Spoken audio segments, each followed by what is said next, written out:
everyone, welcome back to my channel. And today's tutorial we're going to be learning how to cut a wrap top. And yeah, so the first thing you're going to do is to take your length of the top. I'm using 19 inches plus 1 inch sewing allowance, that's 20.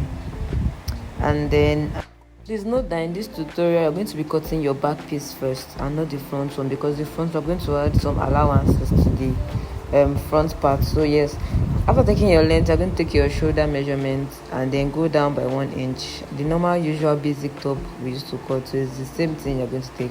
So I used 3 inches for the wideness of the neck, and I just made the slant from the 1 inch. We're basically cutting our normal basic body, so nothing serious.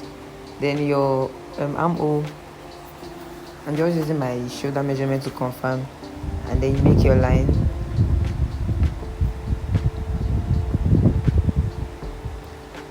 Then you connect it, and this is going to serve as our chest line. So I'm going to measure my chest measurement divided by 4. Whatever you get, you're going to mark it here, and add your 1 inch sewing allowance. On the waist part, measure your waist also, wherever the top is getting to, you measure it and add yours, divide by 4, add your sewing allowance. I'm not going to be doing any dart on this cloth, but you can at the back if you want to, but I'm not adding any dart. And if you're adding your dart, just add your 1 inch to the waist, that's all. So I'm connecting it together. So next thing, after making all the lines, I just labeled this to know that okay, this is the back, and the back is the first thing I'm cutting. So I'm trying to get the midpoint of the armhole because I want to make my cuff. I'm connecting it there. I'm not going in by 0.5 because this is the front piece. This is the back piece and not the front, sorry. So I'm going down on my neck. I'm going down by 2 inches. That's the deepness I want to use for my back neck.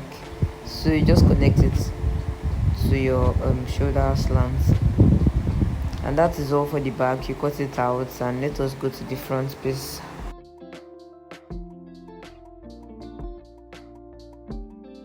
So after cutting out the back piece, you're going to place it on your front, and while you're measuring your front, please add like 10 inches allowance to the folding.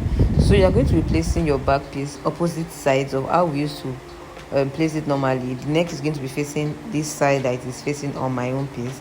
Then you trace out your armhole. You are going to see the reason why we are folding it like this though. Trace out your armhole and trace out your neck slant, and leave the neck for now. Then you trace out the body. If you are looking at this well, it is not looking right as it used to be, because normally the midpoint, that's like the folding of the clothes, is meant to be at the edge, right? But this one is the opposite side. So now this is what we're going to make the front piece.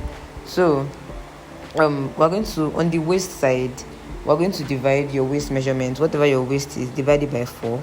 So you're going to be adding that thing. If you get like 10, for example, you're going to be adding 10 to your waist from the middle of the waist, like from the beginning of, from the midpoint of where this back is. If you get like 9, 8, whatever you get, if you divide your waist into divide your waist by 4, you're going to add it to your waist you have already. I don't know if that makes sense. Then you're going to come back to your neck wideness. This part where the wideness of the neck is, you're going to connect it straight down to that allowance we added. That allowance we added is for the wrap. I hope this makes sense. You're going to divide your waist divided by 4, mark it. That's why I say you should add like 10 inches for your folding. Divide it by 4, add it to the folding. Then from there, you're going to roll it straight down to your neck wideness. Yeah, I'm sure this makes sense. So it is going to be looking like this. Your back piece is going to be looking like this. If it's not looking like this, then I don't think you're doing it right. So just connect that, and I hope it is explanatory enough. Your waist divided by 4, add it from that midpoint, then connect it straight down to the neck wideness, and that is all we are doing for now. Then I've cut it out already, and this is how it is looking like. This slanting is for your neck wideness. You at the edge there, you can decide to make like 1 inch, then cut it out. That is going to serve as our place we are going to put our rope. And then this is for the sleeve. I just took my normal sleeve measurements. I'm going to make like an elastic mouth at this sleeve. So I took my sleeve length, added 1 inch for sewing allowance, and I folded it with my armhole measurements though. So it's just like taking your normal basic sleeve. I went down by 4. I connected it to the midpoint of the fabric, and then at the mouth, at the hem part, instead of taking my round sleeve measurements, I just measured the same armhole, and then I measured the same thing. I got I think it was 11. Then I measured the same 11 down for my round sleeve and just make like a straight line. So that wideness is what I'm going to be using for my elastic. Yeah, so nothing serious. I'm not tracing. Normally you can trace like 5 inches or 4.5 for the round sleeve, or whatever the round sleeve or the person is. But this time around it's just straight. So whatever you get your round armhole, you're going to measure it at the hem of your sleeve, and then just measure it straight. So this round big mouth is going to serve as the elastic wideness.